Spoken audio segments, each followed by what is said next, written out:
mobilnya dilipat. Aduh, nggak boleh. Jadi maunya saya baksain baca Quran. Karena orang yang baca Quran tidak kena penyakit pikun. Yang ketiga, orang yang baca Quran kuburannya terang. Betul nggak? Iya. Makanya kan kadang Pak Haji, guru saya aja nggak maksain baca Quran 12 juz.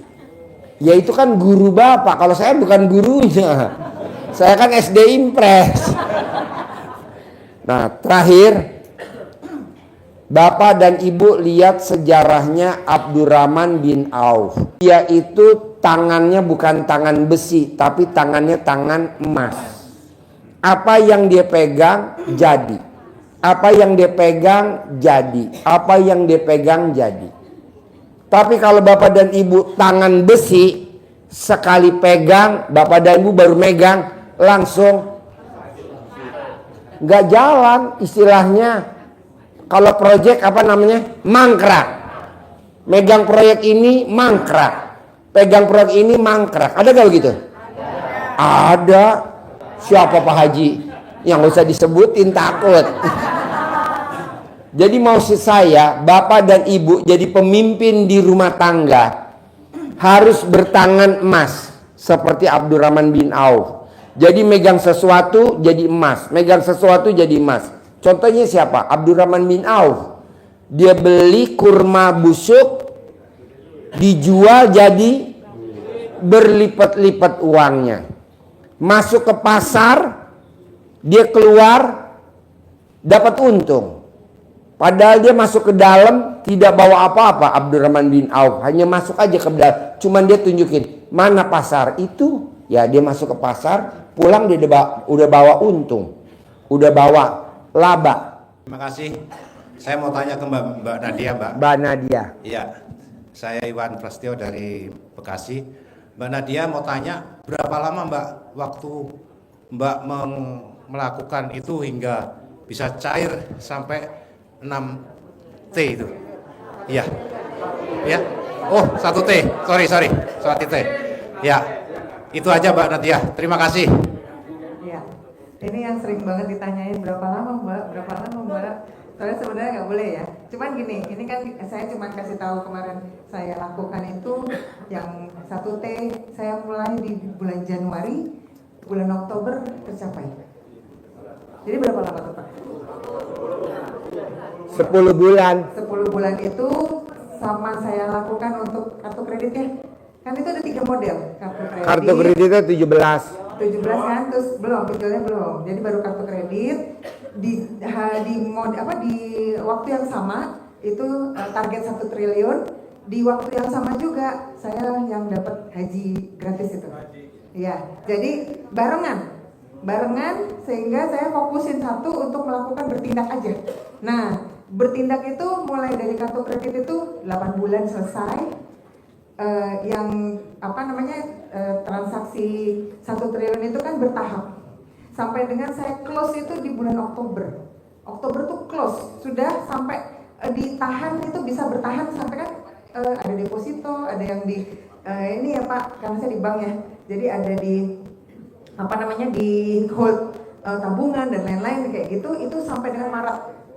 Jadi saya Maret sampai dari Oktober sampai Maret nggak kerja, disuruh istirahat sama bos saya. Kamu cuti aja, saya kewalahan, nanti kita targetnya ditambahin lagi. Jadi akhirnya saya suruh istirahat, suruh ongkang-ongkang aja, suruh nggak ngapa-ngapain. Iya, karena dia kewalahan nanti kan kalau di kantor gitu ya. Kalau target sudah terlampaui, nanti tahun depannya ditambahin lagi. Karena kan sudah merasa bisa ditambahin lagi gitu. Jadi akhirnya bos saya bilang, "Nak, berhenti sampai gitu. Jangan lagi, udah jangan berhenti. Dan itu disebar-sebar ke cabang-cabang lain. Karena kalau di satu cabang akan berat. Tepuk tangan dulu dong. Wow. Amazing, luar biasa. Assalamualaikum warahmatullahi wabarakatuh. Ya. Alhamdulillah, saya kemarin yang ketiga kalinya Pak Haji. Ya. Yang pertama saya ucapkan terima kasih ke Mbak Nadia yang minggu kemarin saya sempat mengikuti acara mentornya dari Mbak Nadia. Begini Mbak Nadia ya, saya langsung ke Mbak Nadia, Pak izin Pak Haji ya. Ya. Ini ada 2 poin. Yang poin pertama, setelah dapat pengarahan dari Mbak Nadia, pertama anugerah, kedua kita suruh introspeksi diri. Nah, setelah saya pulang dari sini nih sambil jalan naik motor sampai Jakarta Timur, Mbak,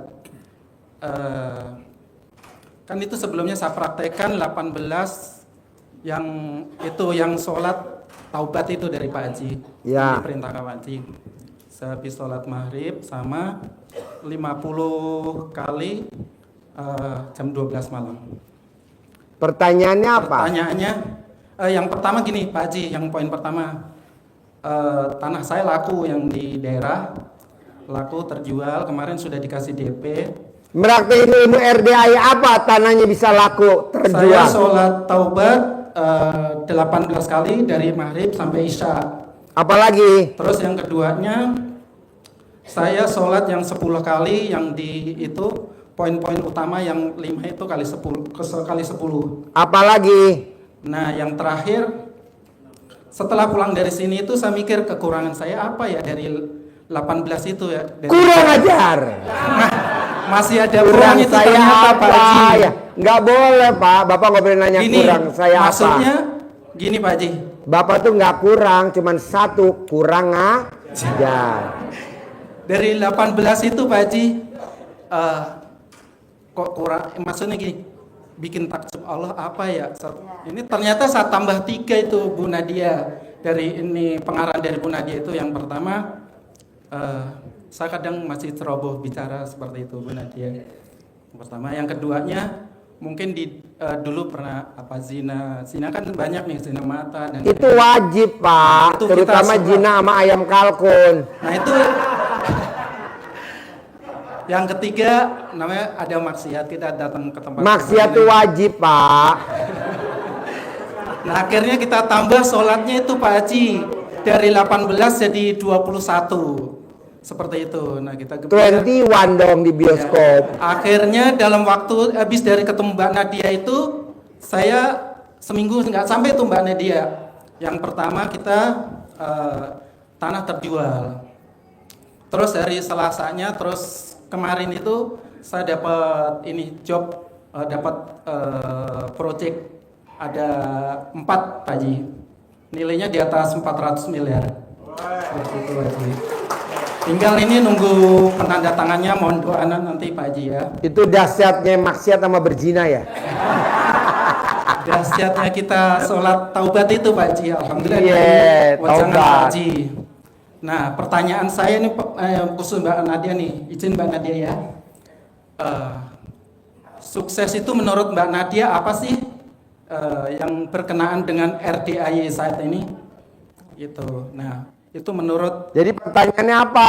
pertanyaan ke Mbak Nadia, menurut Mbak Nadia pribadi sendiri nih, sukses itu apa sih Mbak Nadia selama bergabung di RDAY itu?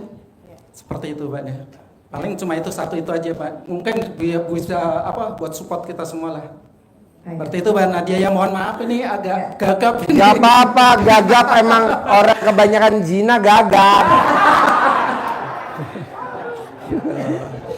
Makasih Mbak Orang Nadia ya. kebanyakan maksiat gagap. Terima kasih Mbak Nadia, terima kasih semuanya ya. Assalamualaikum warahmatullahi wabarakatuh. Waalaikumsalam warahmatullahi wabarakatuh. Saya izin jawab Pak Haji. Jawab. Ya. Jadi Bapak Ibu, kita bicara kayaknya udah mulai makin levelnya di sini. Sukses itu seperti apa? Menurut saya, setelah bergabung di sini. Jadi kalau saya memandang sukses, hasilnya itu misalnya, oh saya mendapatkan A, mendapatkan B, saya selesai dari urusan A, saya selesai dari urusan B, itu adalah hadiah. Kesuksesannya di prosesnya. Prosesnya yang saya lakukan, saya berhasil melakukan A, B, C, itu yang adalah dinyatakan sukses. Tepuk tangan dong. Wow. Prosesnya. Kebanyakan kita protesnya. Kebanyakan kita protesnya. Jadi hasil akhir itu hadiah. Tapi prosesnya itu adalah kesuksesan kita. Mas tadi melakukan, Mbak aku udah melakukan sholat tobat sekian banyak, ternyata hasilnya A. Itu hasilnya, itu hadiah. Mbak, ini agak goblok dikit Mbak. Iya. anggap aja Mbak nerangin kalau lagi ML. Oh iya. Kalau pas klimak itu hasilnya. Iya, hasilnya. Pas lagi main prosesnya enak bener. Mama lagi, papa. Tapi saya selalu tanya Itu sama suami loh, prosesnya. Pak. Saya selalu tanya sama suami, hari ini enak. Kalau dia itu berarti saya sukses. Iya.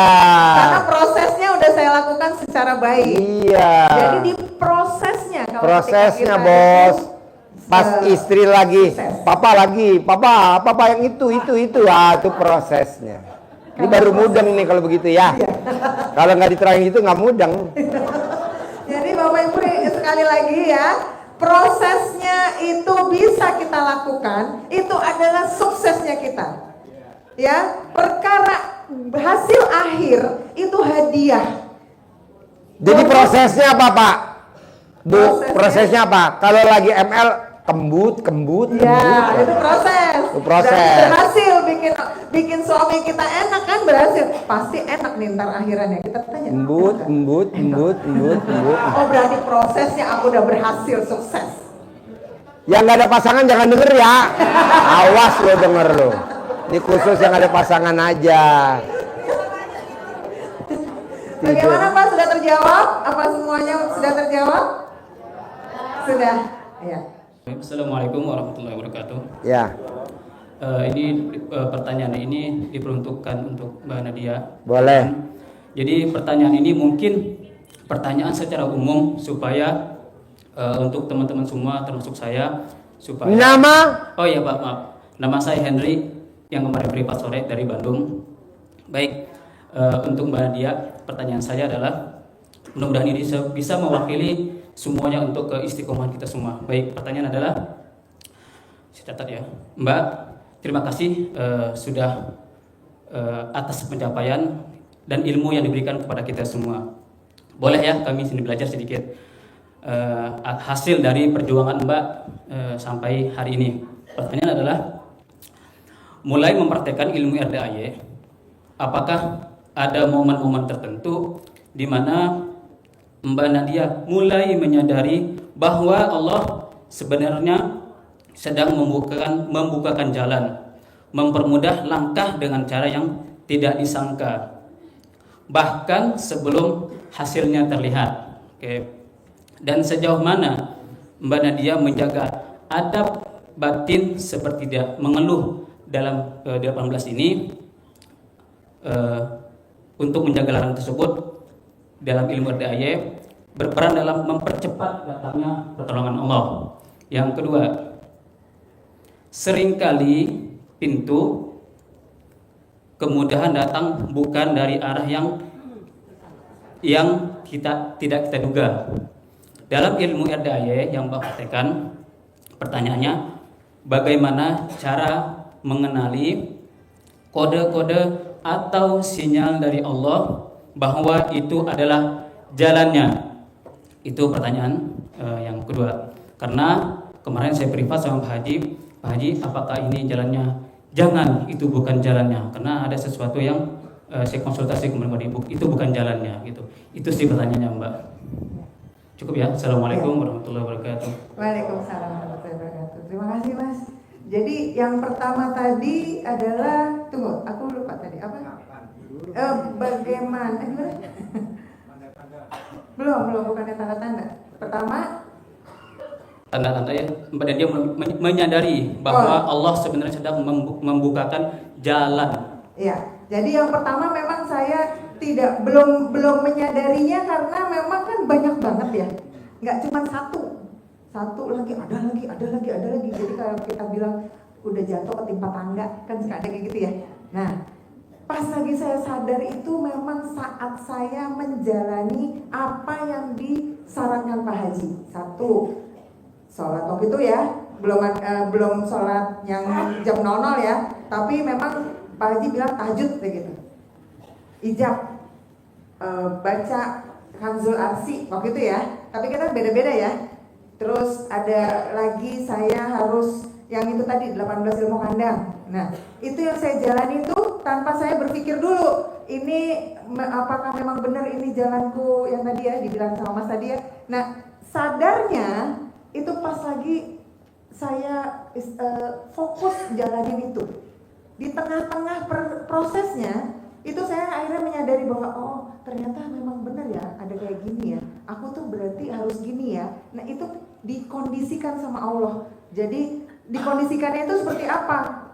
Ketika saya mendapati satu hal kayak kartu kredit, tiba-tiba debt kolektornya nggak nagih.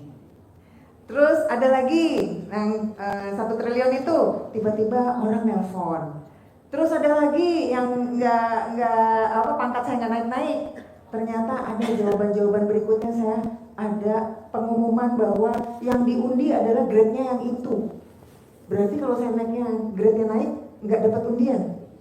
Nah, jadi tanda-tanda itu yang akhirnya saya menyimpulkan, oh ini berarti ada habis gelap terbitlah terang itu tadi nih, nanti kayaknya ujungnya enak nih. Sehingga saya juga nggak berkonflik atau nggak di dalam batin tuh nggak yang kok aku gini ya, kenapa Allah kasih gini ya, saya nggak ada jawaban itu tuh. Akhirnya saya fokus, oke ini kayaknya kalau aku fokus, aku ngikutin apa yang disaranin Pak Haji dalam ibadah-ibadah ini yang sedekah lah, yang apalah itu saya jalanin satu-satu. Jadi saya fokusnya ke situ, bukan fokus ke hasilnya. Jadi sepertinya nih kayaknya nih saya bisa memandang bahwa di situ tuh kayaknya ada yang memang akan selesai, bukan akan, pasti selesai. Sehingga di sini saya fokus jalanin satu. Makanya tadi Pak Haji bilang berbuat. Jangan ditunggu nanti akan ketahuan sendiri. Jalan ceritanya itu nanti akan ketahuan sendiri. Jadi itu yang pertama ya Mas. Jadi ketika saya menjalani perbuatan yang disuruh sama Pak Haji ini dengan fokus, jadi saya di situ ada jawaban-jawaban dari Allah tuh dengan kondisinya masing-masing. Dimana itu tadi yang tiba-tiba nggak ditagih, terus tiba-tiba ada apa, tiba-tiba saya dapat hadiah kayak gitu-gitu. Nah itu perjalanannya. Tapi kita mungkin berbeda-beda ya, makanya berbuat aja, jangan di compare itu apa? Diperbandingkan, ya, jangan diperbanding-bandingkan. Bahwa nanti Allah kasih yang kayak saya, belum tentu, mungkin bisa lebih dari saya. Rencana Allah itu lebih indah daripada kita ya, gitu. Itu yang pertama. Oke, yang kedua tadi apa Mas? Bagaimana cara Mbak Nadia mengenali kode atau sinyal dari Allah bahwa itu adalah jalannya? Oke, kode atau signal saya jujur kenalnya di sini. Karena saya nyari ilmunya di sini, saya menujunya ke sini, jadi saya juga sepanjang saya melakukan itu semua proses-prosesnya, ternyata kode-kodenya itu memang dari sini. Jadi misalnya Pak Haji suka bicara, saya sampai ngikutin dulu kan gak ada YouTube ya. Kita kan dulu kan bener-bener gak ada YouTube lah. Pokoknya saya nyatet kayak Ibu ini tadi nyatet gitu kan, nyatet satu-satu. Terus Pak Haji kalau lagi ngomong tuh merem. Nah kalau udah merem tuh berarti tuh oh itu tuh tandanya jadi aku tuh ngikutin itunya. Perlakuannya Pak Haji tuh kalau dia udah gini loh Mbak, gini, dia udah merem tuh. Kamu tuh harusnya kayak gini loh Mbak. Oh itu berarti tuh. Nah aku perhatiin itunya. Jadi pas lagi Pak Haji merem, karena saya nggak bisa ulang, saya catat. Berarti itu, ya itu kayak Mas kemarin privat kan? Betul. Ya privat Pak Haji kasih tahu kan, bukan bos Betul, gini betul, gini gitu. betul. Ya kayak gitu. Jadi sekarang gini ya. Aku ini dulu ya, jadi di sini nih kan kita nyari ilmunya tuh memang bener-bener bukan ilmu yang ngelmu, yang bukan yang apa ya, tidak sesat loh ya. Ya kita ini dulu ya, luruskan dulu ya. Karena ada anak yatim, kita juga ijab. Saya tuh jujur kemarin-kemarin itu ijab tuh seminggu sekali. Kalau memang deket, mendingan tiap hari. Karena energinya anak-anak teriak. Bisa sayang, bisa itu nanam ke sini saya.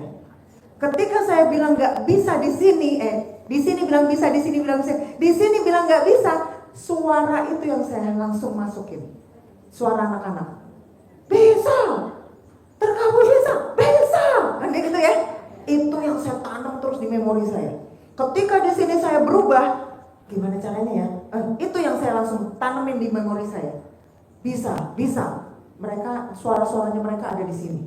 Jadi saya pakai cara itu.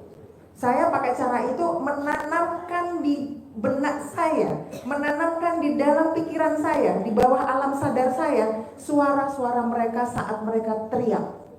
Jadi waktu Bapak Ibu ikut ijab, ketika mereka teriak, apalagi kalau ijabnya malam. Kalau ijabnya malam, teriakannya tuh beda banget. Kencengnya tuh bener-bener kenceng, kayak membuka aras di atas gitu kan. Rasanya tuh gitu, soalnya tandanya tuh saya tuh merinding dari sini sampai sini tuh zzz, gitu tuh, itu berasa. Kalau wanita tuh merinding, kalau pria ngaceng. Itu berasa. Ya, jadi mungkin itu mulai dirasakan. Tapi kita merasakan itu ketika kita ngikutin jam 00. Sebenarnya Bapak Ibu bisa merasakan dirinya sendiri itu sebenarnya harusnya benar apa enggak ya, itu dari jam 00 dilakukan secara fokus. Jadi jam 00 itu kan ada rangkaiannya. Lakukan aja secara fokus. Lama-lama berasa sendiri di sini. Jadi saya kalau misalnya lagi ijab malam-malam yang tahajud itu mereka teriak, nah itu sudah saya kumpulin di memori saya ini, sehingga saya bawa pulang itu saya dengerin suara mereka. Dulu sempat saya sampai rekam di HP saya. Saya rekam, ketika saya mulai ada gundah, langsung saya dengerin.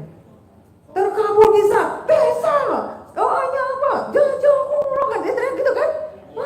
Itu sebenarnya menghentakkan kita punya di sini bahwa enggak ada, lo enggak ada. Gue tahu kalau gue bisa, enggak ada. Enggak mungkin, Nat, enggak mungkin ada ya. Kadang-kadang kita suka suara-suara hati gitu ya. Enggak mungkin, mana bisa, enggak mungkin kan gitu ya. Suka suara-suara hati itu keluar ya. Nah, saya rekam di HP, Bu. Habis itu saya dengerin sini. Kalau udah mulai agak-agak goyang tuh, namanya manusia ya. Suka agak goyang kan ya. Saya juga kadang-kadang kalau udah goyang tuh langsung dengerin. Bisa sayang, bisa doanya apa? Gitu-gitu kan, berisik banget kan, besok dengerin sekencang-kencangnya di dalam kuping kita. Jadi kita nanemin di sini, di bawah alam sadar kita bahwa memang benar kita bisa. Itu yang kedua. Gimana yang ketiga tadi, Mas? Oh, udah ya, cuma dua itu aja ya. Kira-kira Sip, tepuk tangan dong. Wow.